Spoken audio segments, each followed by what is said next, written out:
those as the components of Shariah, correct? Yeah. Okay. As the components of fiqh, of our understanding of Sharia. Okay. You see. So they are components of Sharia metaphorically, but they are components of the human understanding. A human law is a law. A human fatwa is a human fatwa. Could be right or wrong. You see. So, but yeah, they are presenting these as components of the Sharia. And back to my lecture, why am I doing that? Because Maqasid of Sharia means the Maqasid of each of these sections. And that is the purpose on the objective. What is qasada, yaqsidu, maqsood? Let's go back to your notes and take it more systematic to put things together, inshallah, in a better way. And I reiterate what my brother said in appreciating your effort that you're putting while fasting, and jazakumullah khair for that. I like that. Fasting should make us more energetic. It's not supposed to make us less energetic, inshallah. Now, what is maqasid? And then I go back to the maqasid of the Sharia in each of these components and all the divisions that the scholars have contributed in that science. And inshallah, hopefully when we get to that level of division, we can have more practical projections and more questions about what exactly we could do in different situations. Now, maqasid, qasada, yaqsid, maqsad, and a maqsid is a purpose, is an intent, divine intents, as you named the course. An intent is a place I would like to go. We say in Arabic, qasadtu Makkah. I would like, I have a maqsid, which is Mecca. I'm traveling to Mecca. So I'm traveling to a place, I'm journeying to a place, I'm trying to reach an objective.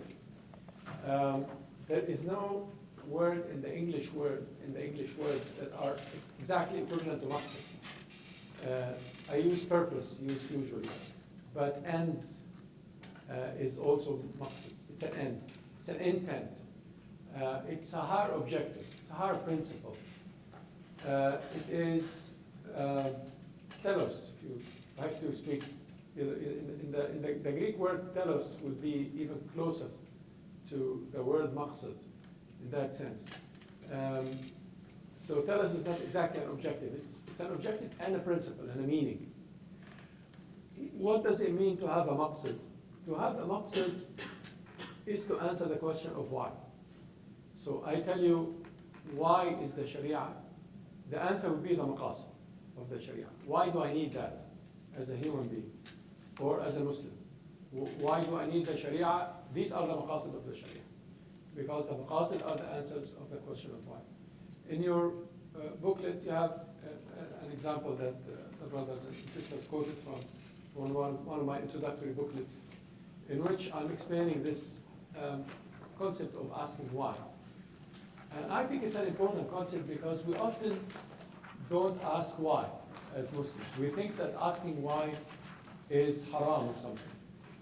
And some people give us this impression, and it's not right, because there is an answer for every question of why in Islam.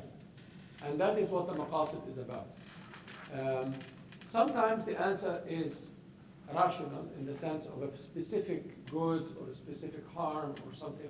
And sometimes the answer is, well, that's how it is. But not always is the answer that is how it is, because some people's approach to Islam is that the answer is that's how it is for every question. And that is not educational, and that is not how you can realize Islam or the Sharia, for that matter, in your work. So all of you, mashallah, are active in various capacities. Introduce yourself, as I can see as well. So in order to realize Islam in your real life and your activism, you need to ask why. You cannot just take things as somebody who lives isolated in the mountain, but you need to ask why. Why is the big picture in Islam? Because why is the Sharia? The answer is Maqasid al-Sharia. This is the description of Islam at large. The Sharia with these components is like a mountain that the scholar stands in front.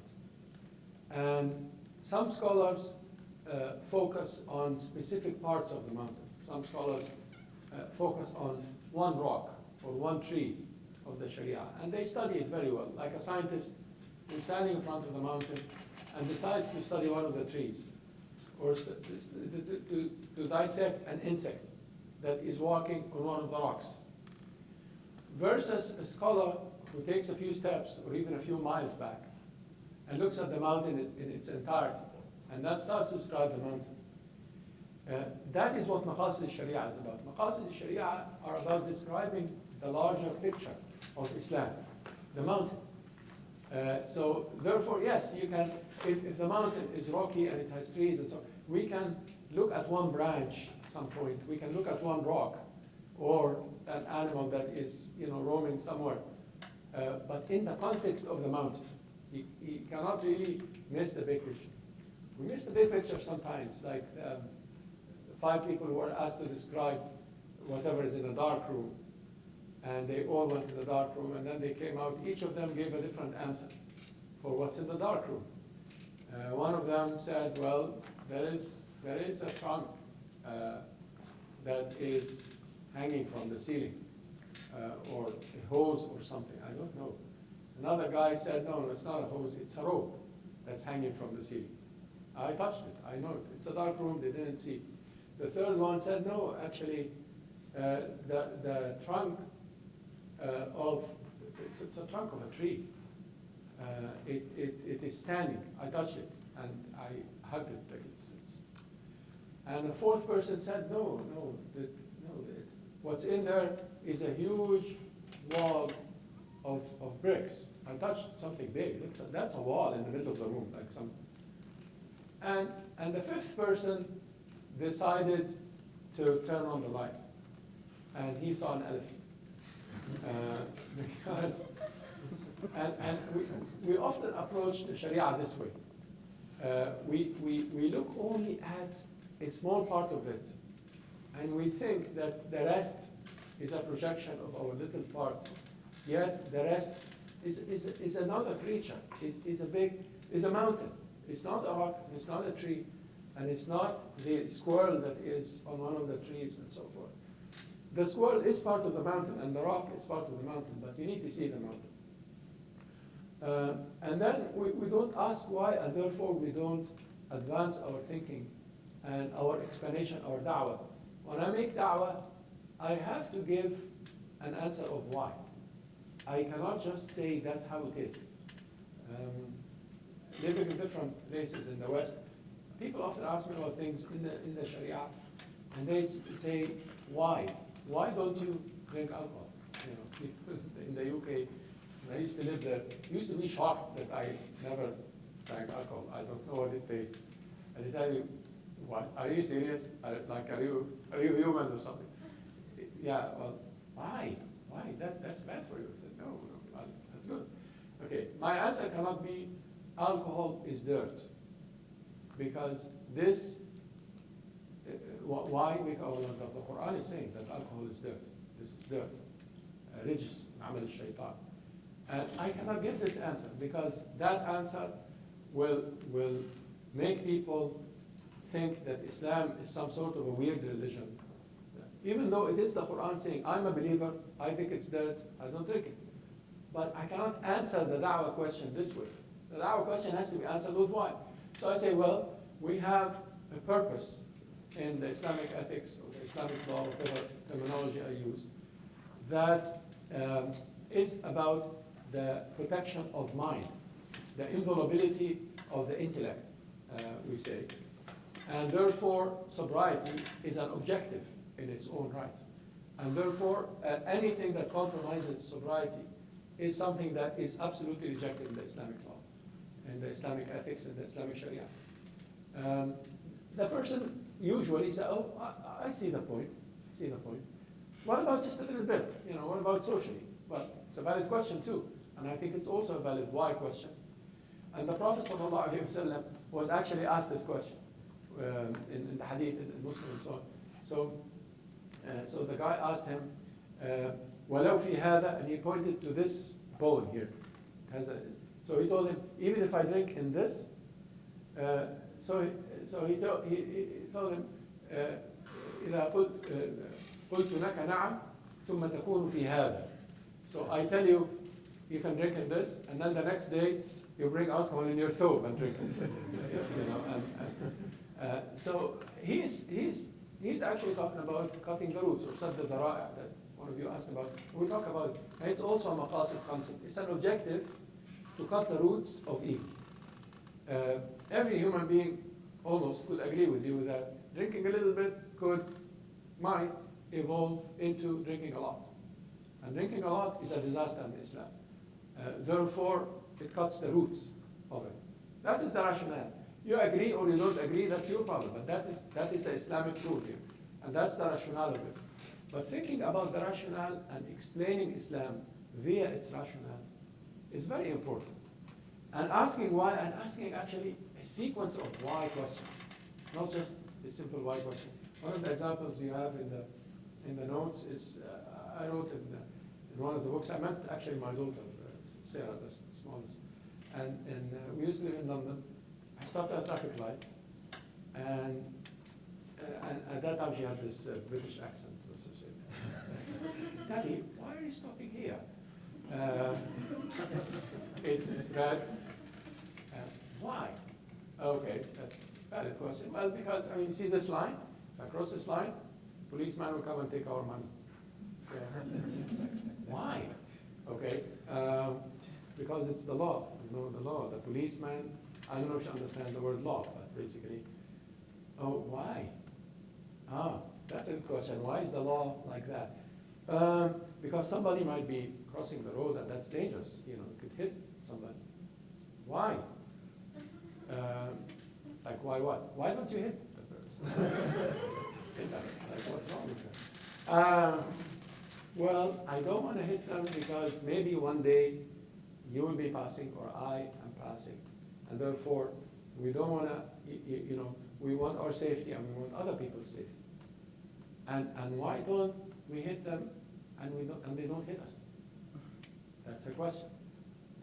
Okay, that's a good question. Well, because we're equal. We're the same. We're all humans. So therefore, I don't want to be hit and I don't want to hit the others. Okay, why are we the same? Well, because of justice. Because there's something called justice, which means that our lives are all the same. My life is like this guy's life, like your life. It's the same value, the same. Why justice? Okay. Tough questions. Well, I teach Maqasid, you see, so I have to answer the question. Why justice? Well, because Allah subhanahu wa ta'ala is the just, al-adl. You know that one of the names of Allah, remember the names of Allah? Yeah. One of the names of Allah is al-adl, the just. And because Allah is just, therefore we have justice. And because we have justice, therefore we're all equal, whoever we are. And because we're all equal, the law protects our safety, all of us. And therefore we have a line, and therefore there is a policeman and a traffic light, and it's red, and I'm stopping. And why is Allah just? Well, I don't know. That's how it is. So here I am saying that's how it is, answer. But I could have said that's how it is from the why are you stopping here? Well, that's how it is. Red means stop, green means go. The song that they learned in kindergarten. But the questions of why actually took me to levels of understanding of maqasid that are very important. And each of these levels is a level of the understanding of the Shariah. Okay, here's a Shariah instance, not a Shariah traffic light, rather than the normal traffic light. Why do we break the fast now at 8:30 when it's 8:30? Because the sun sets. Okay. Am I fasting for the sun or something? It's like, somebody doesn't know anything, they worship the sun or something. No, it's just sunset. Why? Okay, because I started my fast when the sun started to rise, like in the beginning, at dawn time. From dawn to sunset, that is the fasting. Why are you fasting? Well, this period that is roughly half of the day of fasting is to acquire what we call taqwa in Islam, or consciousness of God. You're conscious of God when you fast. Because when you're by yourself, you don't eat or drink. When you're dealing with others, You're fasting, therefore you watch what you're doing. You have pain of hunger and thirst, so you feel with the poor and the oppressed and the sick, and therefore I have more conscience. I'm a better human when I fast. Okay, why? Well, because I need to feel the other humans who are oppressed. I need to know the greatness of Allah subhanahu wa ta'ala versus my statue, my status as a servant of Allah subhanahu wa ta'ala. It is about the common humanity. And it is about Allah's right on me subhanahu wa ta'ala as my faith. Okay, why? Well, because He created me, He created them, He gave us all dignity. Again, back to the dignity question, the equality, justice levels. We can link fasting to justice, we can link fasting to mercy on the higher level, you see, on the aqidah level. So the maqasid takes me from what's called the fiqh illah, or the reason, or the raison d'etre, like the illah, the traffic light, which is the fasting of the sun, the month of Ramadan, the rise of the new moon, the 3 months after marriage, the reaching puberty for whatever. All of these are illahs, are signs, are traffic lights. But this is not what the Shariah is about. The Shariah has levels of why that take me from that very simple sign into the higher spiritual levels of the Shariah. So the traffic light is the level of illah here, or reason, or the rationale, or the ratio in the legal sense. And then reason takes me to the law. Sometimes in the ethical sense, halal or haram, and sometimes in the legal sense, as in a fine or a prison sentence or whatever. So the law, because if I drink or eat after the start of the dawn, then it's haram. So that's the law. That's what's above the dawn sign, above al-khayt al-abad al-aswad. And then from the law to, let's say, to the philosophy of law. Usually it has something to do with the social contract, etc. So this is, in the traffic light sense, this is the fine that I pay. And this is the safety, or the public safety, or something like that. So basically, exchanging my safety and my family's safety for other people's safety. That's for the traffic light example. And then, from the philosophy of law, usually to some sort of a value. Here was the value of equality, for example, of human beings. And then from the value to sometimes the purpose itself, or the higher value, let's put it this way, which is justice and so on. Justice would be higher than equality in that sense. Equality is one of the manifestations of justice in some senses. And then from the higher value, we are talking about faith, really, or aqidah, or Allah subhanahu wa ta'ala, the divine subhanahu wa ta'ala, right? So in this case, would be the just subhanahu wa ta'ala, right? So, not everybody has to understand all of these levels of why when they stop in front of a traffic light, you know. But if you're going to be a student of knowledge of the Sharia, or you're going to be an activist who takes Islam to the public life, whether that public life is policy, law, etc., or it is society, organizations, and so on, you have to have that kind of thinking about the Sharia. You cannot be only a traffic lights person. You cannot say, well, I do that, I do this, and I don't ask why, and I don't want to know why. You have to take the level of discussion, and especially with people who are not coming from the same background, from the same culture, and so on. You have to take the level of discussion to these levels, to the level of law, sometimes to the level of the philosophy behind the law, sometimes to the level even more abstract than that, right? And eventually to the level of faith. Whenever the youth usually ask me questions. I actually take the opposite approach in making the spiritual connection to Allah first, and then go through the why. I don't know if I'm doing it right, that's why I'm asking this question. So, you know, in terms of now just looking at how you break things down and how a lot of times the spiritual part is not really, is kind of left out, we just get into the ethics piece and discuss the whys. The reason I don't do that is because that can be reasoned on both ends. Why do we drink? Why would we not drink? Why do we eat pork? Why do we not? And then people can argue that part, but I usually go straight to, okay, Allah said so, He's our creator, this and that. Then you get into the why. Because you can't argue that piece if you have any kind of iman. But then from that, you can say, okay, now here's the wisdom behind, you know, all the reasons. I don't know if that's correct or not. Well, it depends on the person. Yeah, you're right.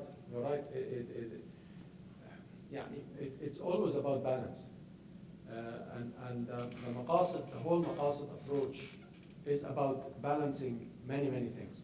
So it is about balancing doing things by faith and doing things based on rationality.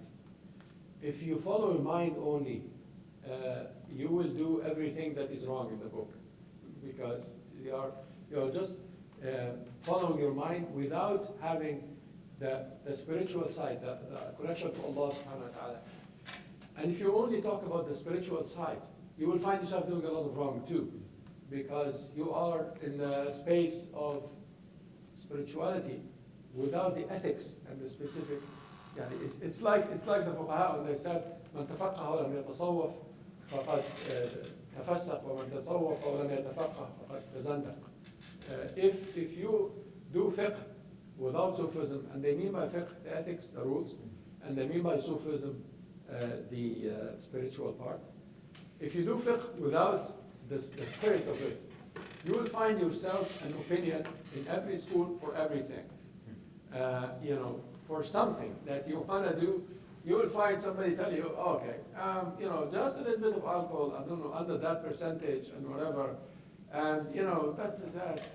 And you will justify every wrong thing that is clearly wrong about Islam via doing fiqh only, via just looking at scholars and their rationality and their views, without having that spiritual component that they call in the tasawwuf al-wara' or caution, to be cautious, because you don't want to do something haram. So it doesn't harm if I drink this, even if I don't drink this, even if some scholars said that it's all right.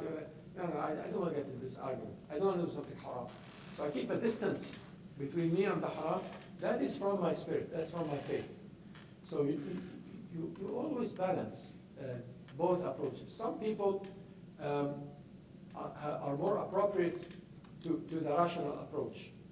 And they tell you, well, but I would make the case otherwise. Tell them, well, this is faith. I just believe in this.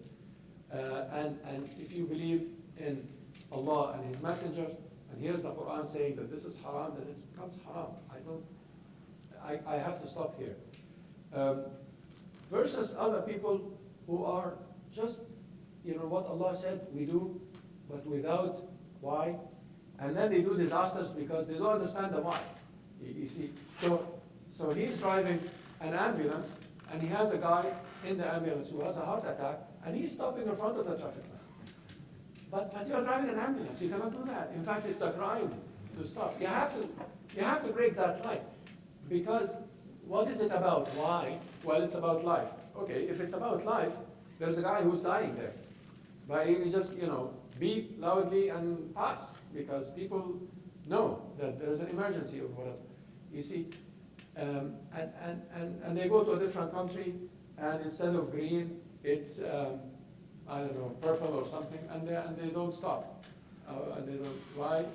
No, because it's purple. It has to be red. Yeah, but in this part of the world, it is purple. It is not red. One of those countries that you don't know the name of. Anyway, it is purple. But it's the same. It's the same. No. I have to stop in front of the red. And they get into an accident. So they do that because they don't ask the why. So it's a balance. It's a balance between both. And you have to get to the faith argument at the end of the day. I was here in the States 2 years ago, gave a lecture in Yale University in a conference. And a professor introduced himself as a professor of law at Yale. He told me, mention justice, and there is no objective reality of justice. Justice is a construct. He was obviously a postmodernist, for those who are into postmodernity. And this is a narrative, and this is just a construct. There is nothing that I can prove or have an objective reality. So I told him, you know what, at the end of the day, I agree with you, but I believe in justice because of my faith. And my faith tells me that the Lord is the just. And because he is just, there is justice on this earth. And justice we understand in a certain way. I know it's a construct, but at the end, there is an objective reality for it because of God. I have a theological argument for justice. I don't have any rational argument for justice. So some others might disagree with me. They have a rational argument for justice or whatever it is. But I think that justice is linked directly to my faith. Okay? And because Allah subhanahu wa ta'ala is the just, Allah subhanahu wa ta'ala in the Quran, when he mentioned justice, because it's so central, let's dwell on this point a bit. He said, لقد أرسلنا رسلنا بالبينات وأنزلنا معهم الكتاب والميزان ليقوم الناس بالقسط. We had sent our messengers with a clear guidance, and we sent the balance and the book so that people could establish justice. Justice is about balance, and mizan, mentioned in the same verse. Justice is about balance. If you want a rational argument for it. And balance is about the way Allah subhanahu wa ta'ala created the universe.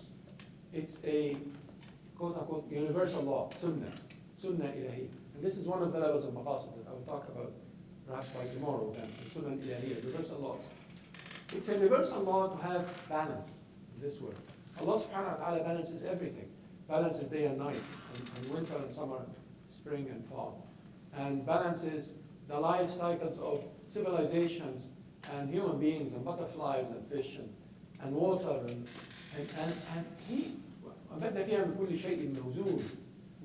Allah subhanahu wa ta'ala mentions this mizan, balance, موزون, in many places in the Quran about plants, animals, human life, about balance. So justice is about balancing, not eliminating richness and poverty, but balancing the rich and the poor. Not eliminating the difference between male and female, but balancing the male and the female. Balancing people who are powerful and less powerful, and so forth.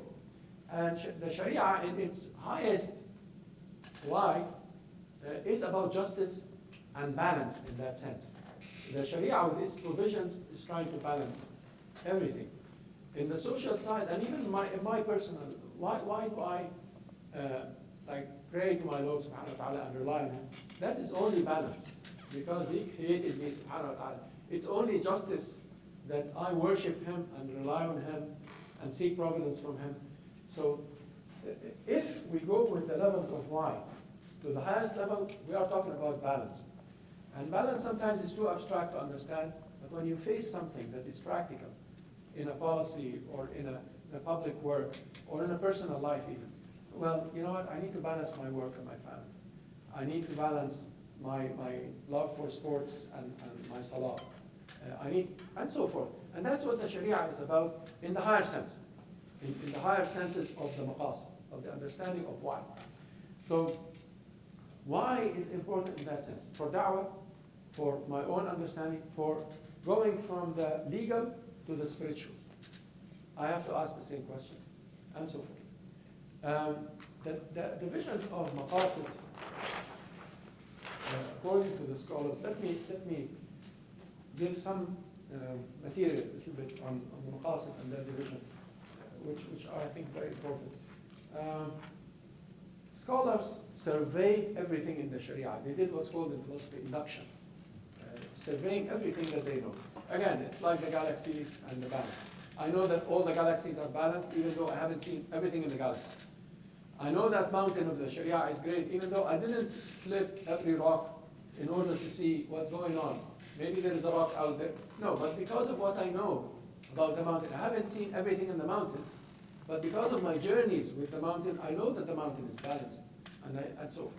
So scholars, after long journeys with the Shariah, they offer theories of maqasid. There is no verse in the Quran that says, "Ya ayyuha alladhina amanu inna al-maqasida khams," or, you know, all you believe, you know, here